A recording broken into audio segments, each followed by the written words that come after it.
All right, everybody, welcome back to the American Dota League. It is game number 4 between Team Liquid and Team Dignitas here for the semifinals of the playoffs. Thanks for joining us. My name is Mott. With me tonight is MY John. How are you, sir? I'm doing great, and we're seeing if Dignitas have a response for Team Liquid and winning 2 out of the 3 games, all 3 with Weaver so far. Is the Weaver banned out here? Is that an option? No. No. Wow. They go for the Life It's Stealer. it's a tough call though, right? It is. Weaver, if you ban out a Weaver, there's so many other heroes available. I don't know if it's worthy of a 1-2 ban, but Liquid have been adamant about 1-2 picking that Weaver, so we'll see if they do it again here and just lock it up for Korok for the millionth game in a row again. Yeah, I mean, I would not be surprised to see that happen. He said he was playing it, and you said it also. I mean, that he's playing Weaver all day. And it looks right now that that's exactly what he's doing.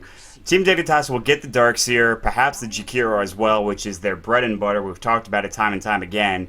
And for good reason, they play it extraordinarily well. But is it enough to lock down a Weaver? Is it enough to take down a Weaver, especially, is the biggest question.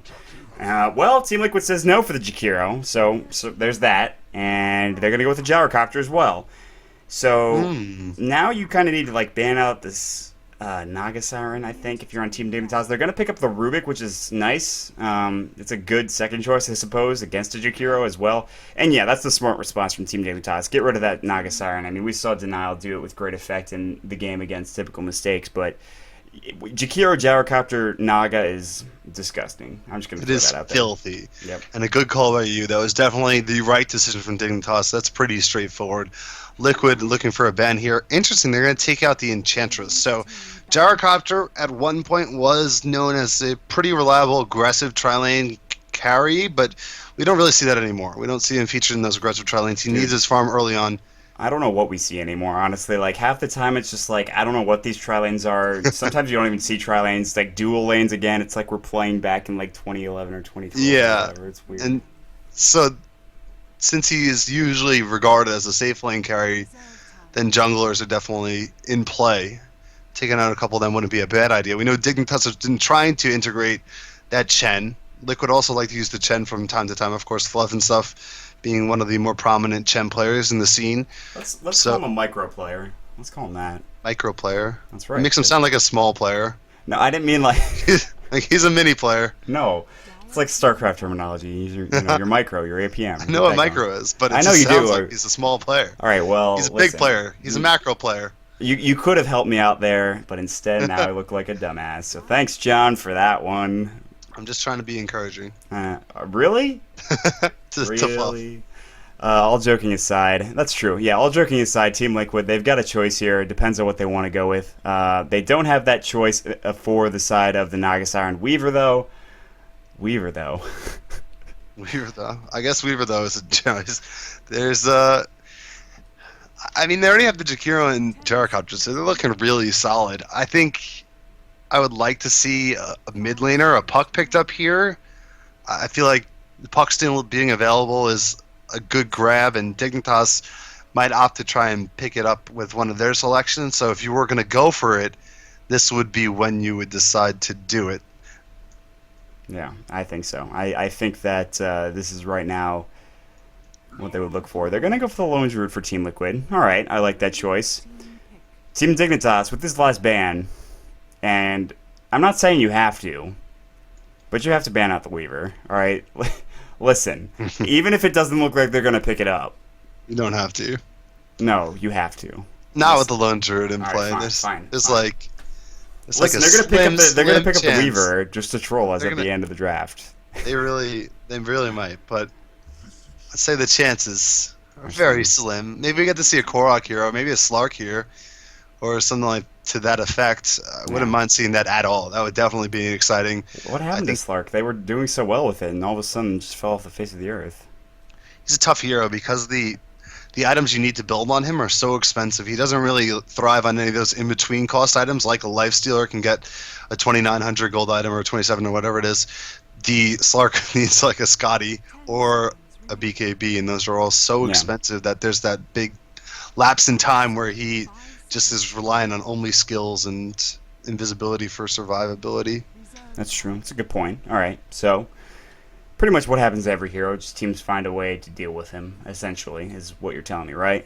Is that am I correct in that? Kind of. Okay. But Well, I do think he's appropriate in certain lineups that don't have as much lockdown, and we could see with the Batrider not being in this game, with Bane not being picked up yet, and already 2 supports on Dignitas, it's a better game for a Slark pickup if you wanted to go that route. So, I mean, I kind of give him the go-ahead and say run wild with it. yeah. Well, we'll see. They have a minute left here on reserve time, and we'll see what they really do want to pick up. Of course, there is this pickup, then Team Dignitas has a pickup, and then we get some bans. And we'll see what they want to do here. So remember, this is game number 4. If Liquid wins this one, they're moving on to the grand finals for a shot at that $5,000 prize, which would be nice to have. And really, I just think the competitive nature just of both teams, they want to play more Dota in the ADL, especially up against some strong teams. It's either going to be EG or Denial who they're facing up in the grand finals. And, we'll see how it goes. But Team Dignitas, they're not going to go down without a fight. And this is a good team to, I think, really accomplish that. I think Visage and Rubik together are going to be smart. Crystal Maiden going to go for Team Liquid, so that's going to be their second support here. And they ran it in that first game to, I think, really great effect. Fluff had some decent kills with, of course, that Crystal Nova and the Frostbite on top of that. So there's that just lockdown that you've got, which a lot of people say, if you want to go with Jakiro, you need to have something like a Shadow Demon to get that disruption going first. But I think Crystal Maiden fills that role pretty nicely. Team Dignitas, though, they're going to go for the Morphling, and this is something that I personally, and don't take this the wrong way, it's nothing about the hero itself. I just don't like when I see Morphlings still, because I think that the hero is not necessarily at a point where you can play him competitively. That's of my opinion. I think that there are plenty of people that can play him extraordinarily well, including AY 2000. I just don't know if it's going to work in a lineup like this. But if they're feeling confident with it, then why not? So they're going to go ahead and pick up that Morphling. John, your thoughts on the Morphling pickup? I like Morphling. I like him as a carry if you have some secondary sorts of heavy damage output. This is just a support, kind of fills that role, but I'd want a really aggressive mid laner. The thing I don't like is when you pick up a Morphling as a carry and then you pick something like a Doom here with this last pick, because then you're definitely lacking damage before Morphling can get up his items. Morphling is one of those heroes that when he hits 2 items and Gyrocopter have 2 items, then Gyrocopter's a little bit more effective, but when Morphling gets that 3rd and 4th item, he becomes one of the better carries in the game. It just takes a while to get there. It's a little bit later than the other carries, so he scales at a different pace. So I would really like them to pick a hero like TA maybe with this last pick. The only problem being they wouldn't have that many disables. Right. So maybe even something like a Dragonite who's good in the early game, and then as you get later, he's a little bit less effective. But that gives Morphling some extra time to get his farm and be impactful. I think that would be a nice Liquid. Okay. And wow, there's the aggressive mid laner. Yeah, and that another hero that's kind of seen some, I guess, falling off lately, but he makes a prominent return here in this game. As Kunkka is going to be picked up by Team Liquid, and I agree with you on your Morphling points. And but the thing is, the thing I'm concerned about is that Au's not gotten the best farm in all of these games, except for that game 2 when he got some decent farm in that lane down in that bottom lane, of course. It was on the Radiant side, so maybe they're feeling comfortable here on the Radiant side to get Aoi the farm on the Morphling. And now who are we going to see go up against this Kunkka is the question. I mean, it's going to be a tough lane regardless of who goes up there with that Tidebringer having to deal with that. Torrent, of course, the X marks the combo, if you will. So what's a good matchup here against this Kunkka? Good matchup. Juggernaut would be a pretty good hero to put in the middle lane against him because he can stand through most of the damage. TA isn't that bad against Kunkka. In fact, she's pretty favorable matchup, but she can fall victim to that combo. You imagine Team Liquid with the Crystal Maiden and Jakiro are going to be roam heavy, so they're really going to facilitate Kunkka's success in the middle lane if they can. So Dignitas are going to have to be super responsive in that regard. But I don't know if either of those heroes fit what they need. I think the Dragonite is kind of what they need, and a stable early to mid-game hero to plug in there while Morphling does get big. So I don't think Dragonite matches up particularly well against Kunkka, but it's not bad either. They're pretty much a break even as long as the supports are held at bay from Liquid. But if he does get a lead, then Kunkka does have that potential for the Torrent Boat combo, which can be pretty devastating to anybody, even a tanky Dragonite. Yeah, absolutely. And then we'll have to see what they want to pick up here with this last, of course, pick that they've got. They've got 25 seconds of reserve time right now. What's important to note is that you absolutely hit the nail on the head. I think that TA certainly would match up favorably against the Kunkka, like you talked about. I think that there's a couple of heroes that do well, and they will pick up that Dragon Knight now. So you hit the nail on the head there again. So, John, congratulations. Your prediction was correct. You win a trip to game number 4. I win TI3? Yes! Oh, Finally. wow. I mean... Oh, that compendium money was for me? Thank you. No, but Dragon Knight is Never. the right pick, I think. I think it's an amazing pick. It matches up pretty well. But it's more so about the grand scheme of things, right? Dragon Knight is a better early game hero with less. Even if he doesn't get the farm middle, if he gets killed once or twice, he can still do a whole lot. He has a Dragon Tail stun Dragon form. He can push out, so he takes pressure off of the Morphling if that lane does get a little bit hairy down there. And then coming into fights, you have Darkseer, you have damage from Visage, Rubik with his AoE. And Rubik, this is a really good Rubik game too. I mean, not even looking at only the big abilities, we have Ice Path, Frostbite, Crystal Nova, and then you throw in the big abilities, Call Down, and Ghost Ship. Yeah. I mean, this Rubik can... And Fog played an amazing Rubik in Game 1 where they lost. He can definitely take over this game. Yeah, absolutely. You're absolutely right. Fog, one of those great Rubik players. We will jump into the game real quick on the side, while we have a second, on the side of Team Liquid with the introductions. We've got Fluff and Stuff playing the Crystal Maiden, Bobo will be on the Lone Druid, TC on the Kunkka, Korok will be on the Gyrocopter, and IX Mike 88 on the Jakiro. John, Dignitas, go for it. Dignitas, on our Radiant team, we have Snaking playing the Dragon Knight Way Too Sexy on the Visage, AUI 2000 on the Morphling, Fogged playing Rubik, and Universe on the Darkseer. And I think this is going to be, I like the way both teams match up, really. I think there's a pretty good lineup in hand for both sides. We're going to have a good old-fashioned North American brawl. Yeah, I agree with you. I think we're going to see a lot of roaming, a lot of kills. Not necessarily early on, but I think through the later stages of the game. This game, if it goes late, I'm not sure who it really favors. You do have the semi-carry with TC on the Kunkka, but I think the damage is going to be coming out more, I think, from the side of Dignitas if Aoi can get his farm. And that's really the biggest if. I think if Aoi can get his farm, he'll be doing extraordinarily well. You can see he's already morphing to pretty much almost full agility at this point. He's got 7 strength with +8 coming out from, of course, the Wraith Band as well as the Iron Branch. So he's got some health, but 435 makes him the squishiest hero on their lineup right now by far. So they have to be very careful. He will be able to get some decent last hits with this strength or agility morph, excuse me, but that's something you have to keep in mind. So if there's any early aggression coming from Liquid, it certainly could be dangerous here. You see Korok, TC, IX Mike leading the way down here, and meanwhile, Fluff as well as Bulba. Gonna look for coming into the jungle a little bit, and it looks like they're not going to catch out each other. They're going to play this very cautiously, but Liquid perhaps poised to throw an aggressive try line here. No, they're going to actually rotate the whole way back, and poor Crystal Maiden with her 280 base move speed, it's going to take her so long to get to that top lane. I mean, slowest hero in the game, God. I'm pretty sure. Am I correct in saying that? Is she the slowest one in the game? Yeah, that makes sense. I think she's the slowest base move speed. She might be tied. Maybe Zeus is 285. Might beat her by a little bit. I played her the other day, and I'm just like, this is awful.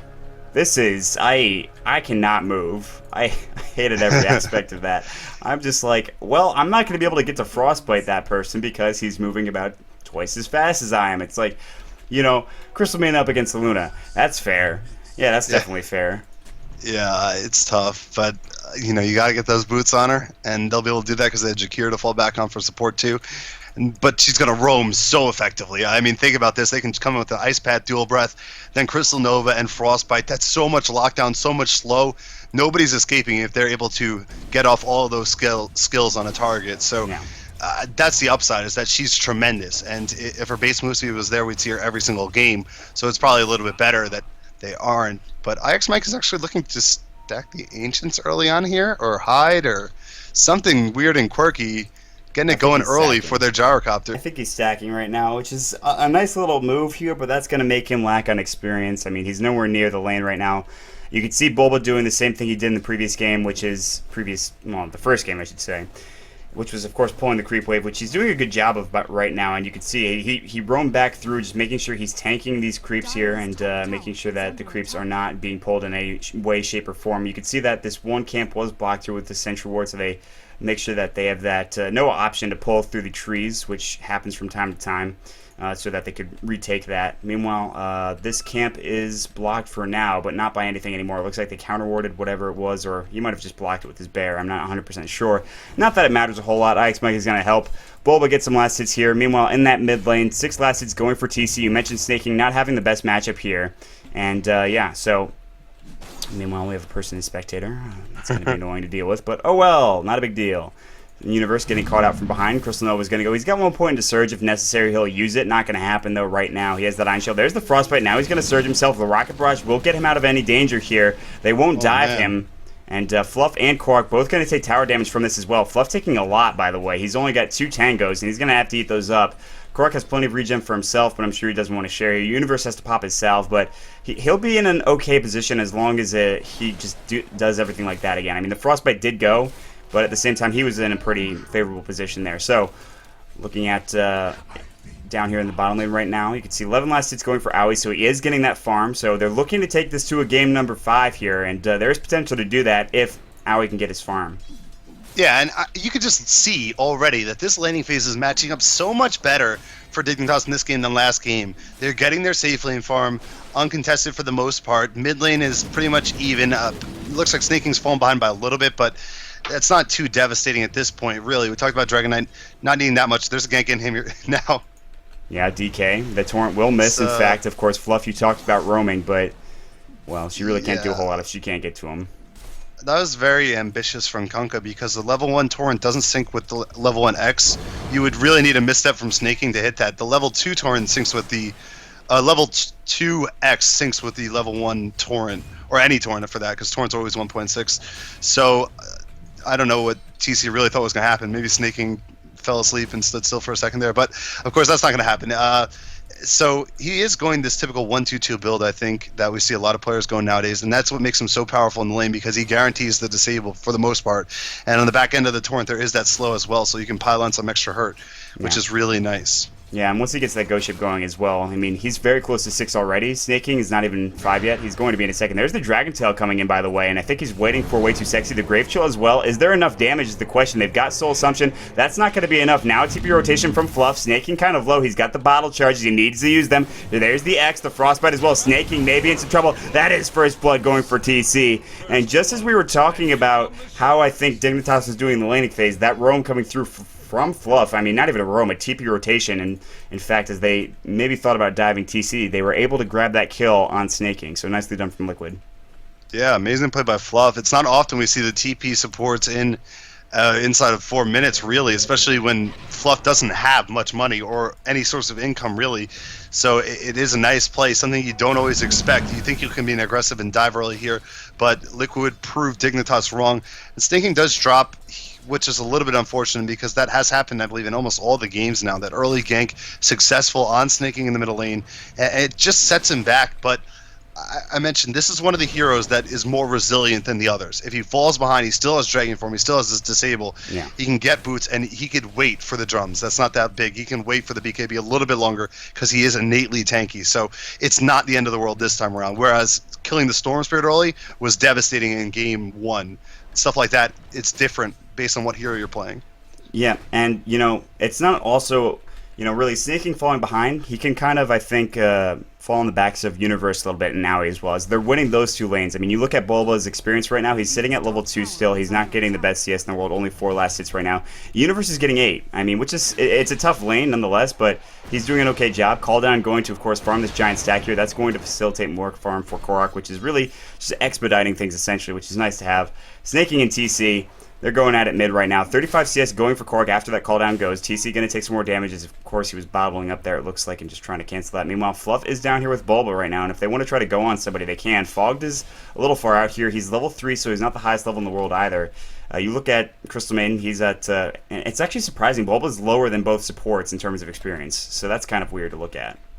Yeah, it's a really tough lane to poke your head on in because Morphling with that waveform does a lot of damage. 250 damage at level 3. Hmm. Level 5 it does over 300. So oftentimes we underestimate the nuke damage from him because he's a carry hero, but early on that hits hard, and now Fog hasn't caught in the river. Yeah, Fogged is going to go down. I mean, there's nothing he can do here. He's going to try to telekinesis TC up onto the high ground, and it almost worked there. Not quite, however. So TC will grab that kill. In fact, using the Ghost Ship, by the way. So Ghost Ship on cooldown. Meanwhile, up in the top rune spot here, you can see IX Mike taking some damage. There's going to be the Grave Chill Ice Path, and splitting between both of them. That was a nice Delta split coming out, and the Soul Assumption as well, grabbing that kill. So nicely done. And actually TPing out of there was Korok, realizing he might not be in the best position. So Korok actually having to TP out, stop his farm, get out of essentially that lane when he really didn't need to. He wasn't really in any danger of dying because they actually didn't see him, I don't think. But IX Mike going down, so in turn a support for a support trade, I suppose. And still leaving Hour to farm, essentially. He's at 40 CS right now. He's not quite on par with Korok. He's only 4 CS behind, however, so that is something to keep note of.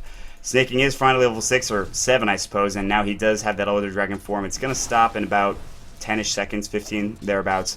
And TC has Ghost Ship available in that 3. You can see some supports rotating through from Liquid Fluff as well. There's the X Mark snaking. In some trouble. The Torrent didn't go. The Frostbite. Nice Ice Path as well. Soul Assumption might fly. There's the Ghost Ship. It's going to miss it, looks like. Yes, absolutely. Fog, though, in some trouble. Fadebolt going to come through. Here's Universe coming in with that Iron Shell. TC taking some damage, however. Nice Frost Blast coming in from the side of Fluff as well. They haven't gotten a kill yet. Way too sexy, diving way too far. Losing 2 heroes is Dignitas, not even picking up a kill. And TC was so close to death, and the breathe fire, not able to get it. So barely escaping with his life is going to be Kunkka. And some nice rotations coming through from Liquid. Some not so nice rotations coming through from Dignitas. Not able to get a kill. A dive too far from way too sexy. And now that was a mistake that you really shouldn't have made. Universe will get back to the top lane, however, which is nice. But they're going to lose 500 experience and 750 gold on top of that, which isn't that much, but still. Yeah, that was way too. Was trying to be a martyr there, or a hero, or sacrifice kamikaze move. He knew that the boat buff, Kunkka's run was going to wear off, and he would only need to put 1 hit onto Kunkka. But the ice path, he just ran right into it, and he was so fast with the grave chill, but he couldn't juke it quickly enough, and ended up dying there. If he had hit Kunkka, then sure, it doesn't matter. It's a worthwhile trade, but didn't actually get it off, so it's a big blunder, and that's kind of the high risk, high reward situation that it was.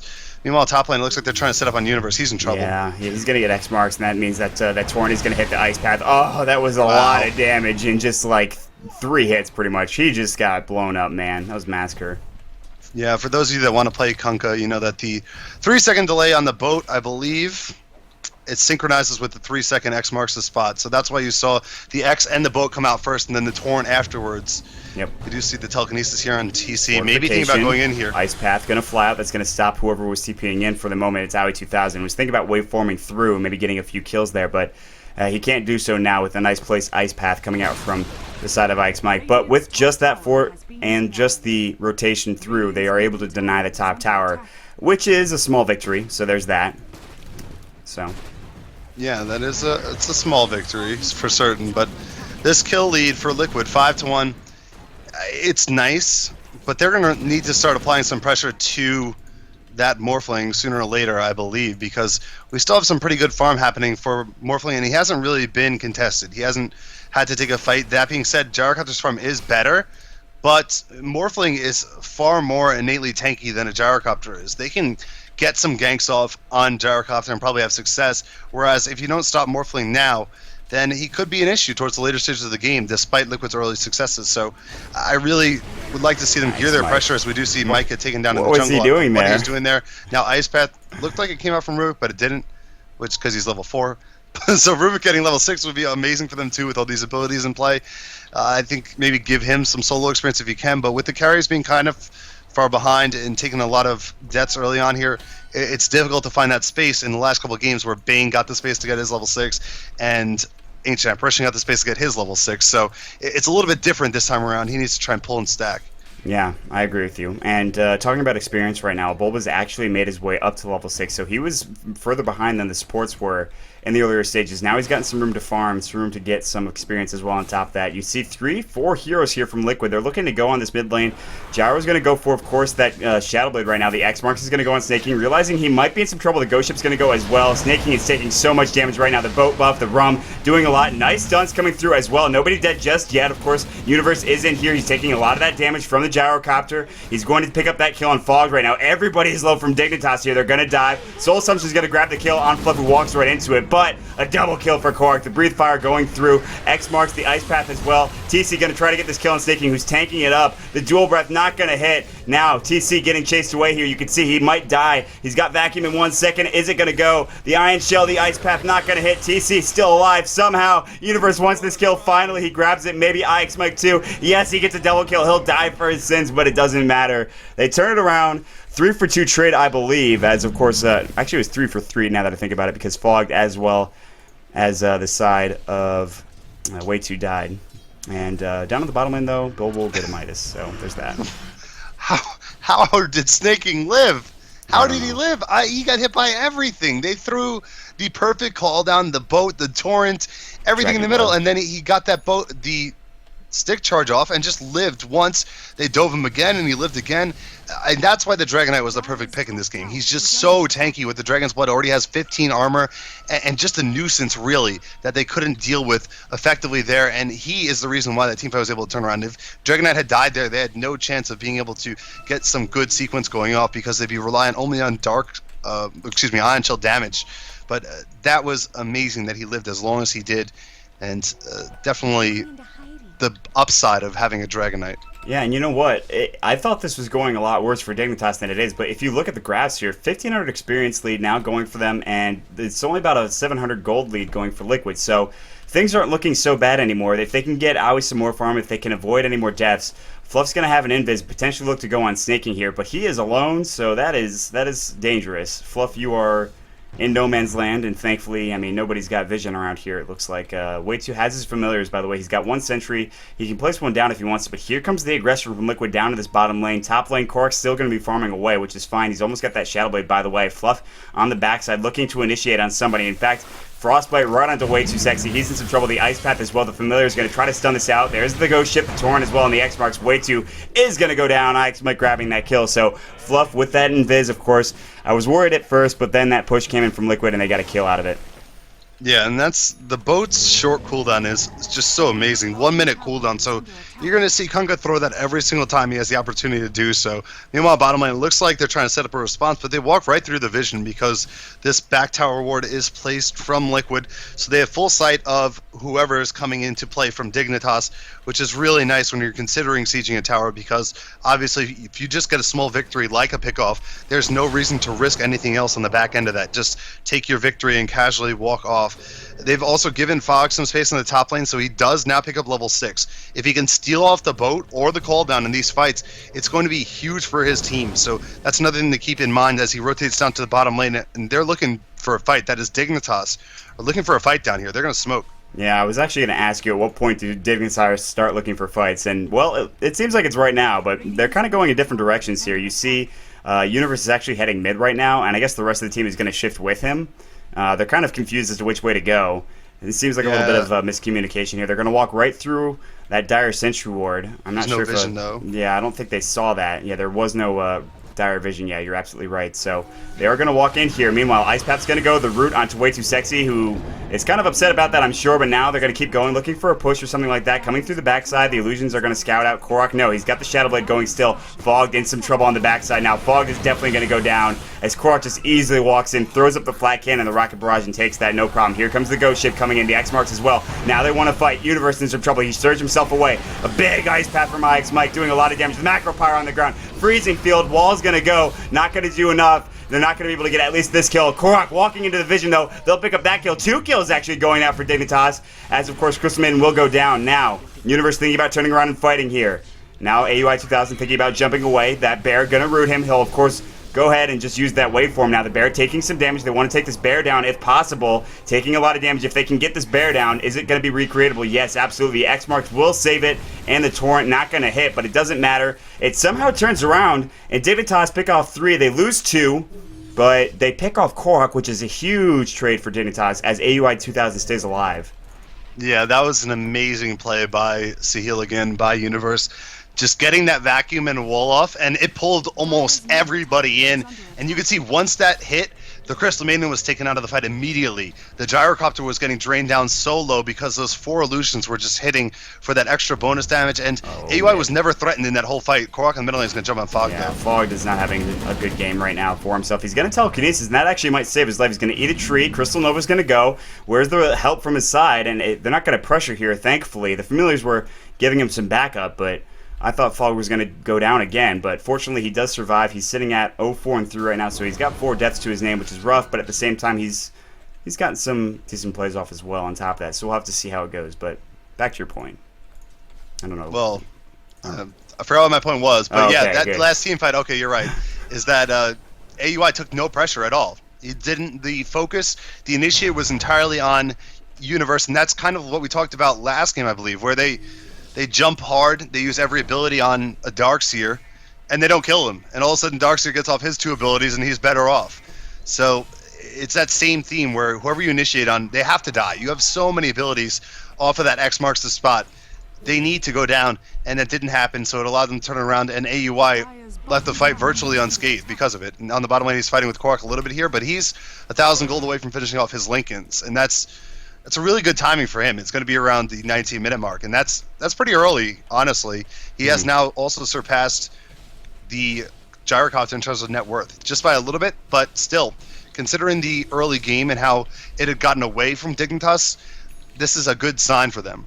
Yeah, especially when you consider the mech timing now coming in from the side of Universe, because we saw it in that other game too. When Liquid had the Darkseer on their hands, they were able to get Bulbous and farm. We talked about the mech, and the mech actually saving lives. And no one's building that mech just yet for Liquid, it looks like, because really, I mean, they don't have anybody that can farm that up and that would benefit from the mech. I mean, TC's not going to go for a mech, as that mid Kunkka. I mean, Bulba's not going to go for a mech, on the Lone Druid, and certainly Korok's not. And Fluff can't get enough farm, neither can IX Mike, to get that mech early on. So with this Darkseer, you not only have that wall of replica, which can do so much damage, which we talked about in that last fight, it can also absolutely...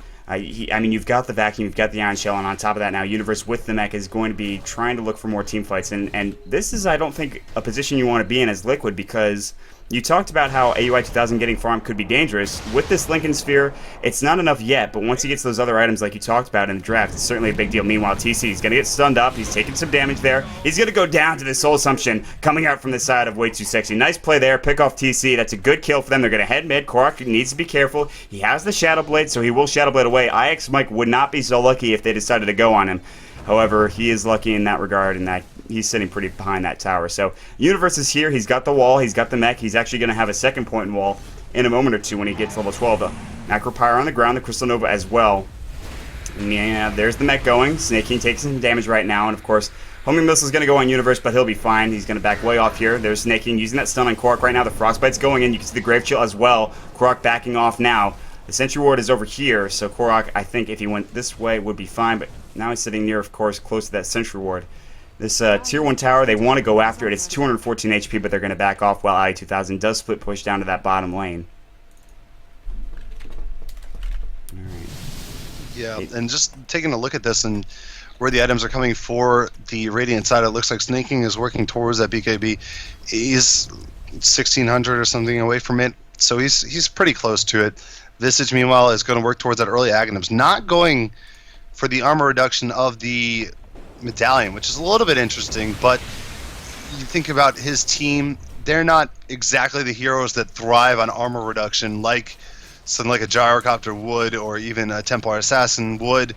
So you can see that being a little bit more reasonable in this game. He's just going to commit wholeheartedly to getting that Aghanims as soon as possible, and it's definitely understandable. Meanwhile, TC on the flip side, he on Kunkka is now sitting on his face and boots, but he's still pretty far away from that real item, that item you want to fall back on. And it's 20 minutes in, so I mean, he's going to be looking at 25 minutes for a Shadow Blade if that's what he's going for, and that's pretty late, to be honest. So they have done a good job of slowing down this Kunkka. His farm is decent, but considering he was having a better laning phase, they ganked Snaking early on here. Snaking's better net worth now. So once again, I want to credit the resiliency, the bounce back from Dignitas in this game. They doing a lot better job of it this time around than last game in particular, and they're very much so in this. I think this is a really even game right now, but the strength of Liquid lies in their team fight. They need to find odd man situations or have everyone on deck, and that's what they're going to do bottom. They're going to look for a 3-on-1 gank on AUI, but I think he may have saw them just barely. He broke the smoke. He doesn't have a replicate, I don't think, so he can't replicate out, and that's not a big deal, though. I mean, he's in a position where he can waveform if necessary into the trees, but they're going to try to go on him anyways, and they've got plenty of abilities to do so. UI needs to waveform now. That Lincoln Sphere is going to save his life for the time being. Now the TP rotations as well. Freezing Field going out as well as the Ghost Ship, and that is about as worse as it gets. As bad as it gets, excuse me, and worse, that's bad grammar, but that's pretty bad coming out from Liquid. He used both Freezing Field and, of course, the Ghost Ship. Ghost Ship's pretty low on cooldown, so not a big deal there. Now on the backside, Snaking looking to wrap around on Bulba there. There's the stun coming out. Bulba might be in some trouble. The Familiar, the Soul Assumption, that's enough for the kill. He did not get in his true form. X-Mark's going on to Way-2.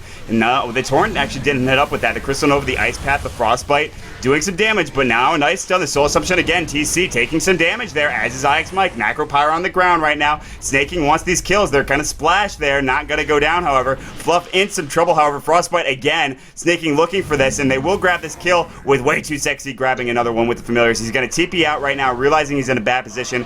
Korok going to grab Universe in the top lane with, of course, his call down and probably Rocket Barrage on top of that, but X-Mark's now going on Snaking again. He's like, why can't you leave me alone? And the ship coming through as well on top of that. Snaking going to take a lot of damage, but not enough. He's tanky, and you can see it there. He'll survive pretty easily. So they're throwing everything out here at these Dignitas players, and they're not able to get a whole lot done except for that kill on Universe, which is, you know. Yeah, and look at this. Morphling now picks up his Ghost Scepter, so he's going to go for the shotgun build, and he's not all too far off from it. I mean, it's 3,000 gold, which is a decent chunk of cash, but they're trying to gank off Bulba here, and if they kill him, it's definitely going to help them on the way. Yeah, Bulba definitely in some trouble right now. He's going to take that Adaptive Strike and one more hit to the face, but no, he'll be okay. I'm surprised Bulba's kind of just running around in his regular form there, not in his true form. That's something that gives you that tank ability, essentially, but I don't know if it really matters at this point right now. 10,000 net worth for AUI 2000, 9,000 for Korok, who's farming efficiently. He's got that BKB, so if there's one person that's not really concerned about shotgun morph, it's probably Korok. Meanwhile, Telekinesis is going. X-Mike and Fluff roaming on through. Here's Korok on the backside. Cooldown's going to go. Snaking doesn't have his Elder Dragon form, and Snaking's just going to try to TP out right now, but he is dead. That Ice Path going, you can see it. Snaking will fall down. Dignitas is falling back right now. And there's 4 heroes here. In fact, all 4 on Dignitas realizing they need to leave. TP up into the top lane, coming out from TC to try to get more farm. He's going for BKB next. So that's the state of the game right now, as it is. Yeah, everyone looking for the BKBs desperately. And this is going to be really important because Morphling with that shotgun is going to output so much damage. Shotgun damage is still amazing. Nothing has changed with that item or with this hero combo with it either. So if they're able to avoid it, it's going to be so important for their success. And some of these supports, I mean, Crystal Maiden sitting 872, she can probably get one-shotted. IX Mike has 1,000 health, so it's a little bit tougher, but they're going to rotate back here. Maybe find Korok, who's in Viz now, but they just spotted him narrowly. Too. Yeah, they just spotted him, and Korok has to take a long way home. He's got no BKB charge. He's got the Shadow Blade. He's juking back towards them smartly. He's going to maybe run into Fogged or Owie. No, I don't think so. And that was a tough smoke gank for them because... And I wouldn't be surprised to see them purchase up something like a gem soon, but at the same time, maybe not. I don't know if they necessarily need it. I just think that that was just an unlucky smoke gank for them, I suppose. Yeah, I think when it comes to the question of whether or not you should buy a gem, if the game is even and you can have a hero that can keep it pretty reliably, you always should, honestly. So this game would fit that case. I think it'd be worthwhile to try and throw it on someone like the Darkseer because he does have inventory space, it looks like. Or maybe he will. Actually, he picks up a 4-staff right now, so he does get a new item out there. But I definitely would love to see it in play with the Shadow Blade here, and not only for the Shadow Blade, but to just D-ward, because you're around that point of the game where Roche becomes a really big possibility. Fog in the middle and get initiated on them. Yeah, Fog is in some trouble. The Ice Path, 4-staff actually pushed him backwards, and the Vacuum was nice. If they had a wall there, that would have been something else, but sadly they do not. Yeah. Force staffing his teammate the wrong way. Yeah, that was Poor guy. that was. I was just like, I'm pretty sure there's only one person with a force staff in this game. Yeah, I'm right. So Universe is just like, all right, go forward. You die, we live. Goodbye. So Universe is just like, whatever, don't care.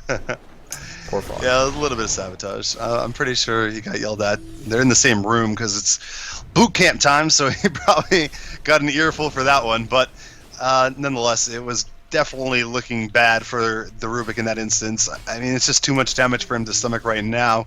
You can see he's almost at 815 health, so one or two of those abilities are enough to really mess with him, let alone throwing everything else on top of it. But we are getting close to this timing where the BKBs are going to sprout up. Rubik does purchase up the gem, so your suggestion comes into play. Yeah. The gem is now here. Right. And what I was saying is this Roche timing, it's very much so in play right now. Any team could take down Roche. We're at the 26-minute mark. So one teamfight victory, if you're able to de-ward and take Roche, that's huge for you. And if you're the Radiant team, you really have to be adamant about it. You have to be on top of it. You can't let them sneak it, because in a close game, that just makes or breaks whether or not you're going to come out the victor or not. Yeah, and it looks like Liquid, they're going right for this Roshan. Dignitas, they know that this is happening right now. X marks on the replicate, not. Oh, that was a great bait. Vacuum wall, huge wall coming out from Universe. Big stun, Warfling waveform coming through as well. Nobody down just yet, but everybody's low. Korok getting a kill on the backside. One down, Jakiro on this side of Liquid now. AOI 2000 grabbing a kill, double kill for Korok. Meanwhile, on the backside, they get the kill, double kill for both of the carries so far. Korok is low, Snaking is low, Snaking trying to get out of there, not going to happen. Triple kill going for Korok, and now they've got to back off here. Universe, nice force staff up onto the high ground here. AUI chasing on the backside, Korok with that Shadow Blade, and I don't know who exactly picked up that Gem of True Sight. It might have been Universe. Yes, it was. Universe now has, of course, that Gem of True Sight, but that was a great wall. Fantastic wall, fantastic vacuum. The E-Blade is done for the Morphling, but Korok also getting a triple kill on the backside of that. Yeah, that was a pretty clean split in terms of a team fight. I mean, both of the carries getting a handful of kills, and it just, the way the team fight evolved, they just were so far separated from each other. The carries never clashed, and you could just see the effectiveness. Oh, shotgun so hard. Wow, I literally took my eye off of him for 1 second. He just one-shotted him. Korok came down into the lane, was using a cooldown to farm. It looked like he just wanted to farm and leave immediately, but gets hit by the shotgun combo at half health, and he stood no chance. It's way too devastating. You cannot eat that. That combo is hard hitting. You look at the agility, there's 130, my math is so bad. 216, I think, agility total. So that's vicious. And all right, well, I mean, I can't do the math for the amplifications, but everybody, it hit hard. I'm sorry for missing that kill. I literally took my eye off the side of Quark for a second, and he gets obliterated. So there's that. Thank you, Stats Man. Thank you, Ryan. That's very nice of you to do that. So, meanwhile, Fluff, Fogged. There's a support battle. Crystal Nova, Telekinesis, Snaking's here. He's got his Elder Dragon in a second if he wants to use it. Dragon Tail doesn't need it. Soul Assumption and the right click from Snaking, that's enough. And, yeah, so Breathe Fire going to go through in the mid lane. They're going to try to push the tier 2. They could go for Roche, potentially, but I think they want to take this tower down first. TC is going to be here, and now they have to also be very careful. There's the shotgun going on TC. A lot of damage coming through. Not enough to kill him, though, but there's going to be the stun. The Soul Assumption as well, and TC gets blown up. The shotgun, not as much damage there, coming out, of course, on TC, but it's still enough to really make it difficult. And the Ethereal Blade did 511 damage. That's a lot of damage. It's ridiculous. I'm pretty sure I clicked on TC in that instance, and it was like 1,000 damage total. So it's definitely up there, and now we're seeing Liquid play a little bit sloppy. They're kind of pulling a page out of Dignitas' book and falling apart a little bit here, and this is really important for Dignitas to try and capitalize on as they're pushing out the top tower. They already took down that tier 2 in middle. They're just getting picked off one by one, and this is what you cannot do when you have a team fight team like Liquid does. In fact, earlier today, if you were watching, I don't know if you watched the games, but the Eastern Dota games, I think it's the Dota 2 Super League, we saw DK. They fell apart because they were playing a team fight oriented team, and if you get picked off one by one, you kind of lose everything that you stand for, and it's just gets ugly. So we have to see Liquid kind of find some composure. And Korok, that was dangerous. He's lucky that the shotgun didn't come out. Of course, he had the Shadow Blade, so he would have been fine regardless. Replicating out is going to be Owie, and yeah, I mean, you're exactly right. They are losing these little small, I guess, skirmishes. Not even skirmishes. They're just getting picked off one by one.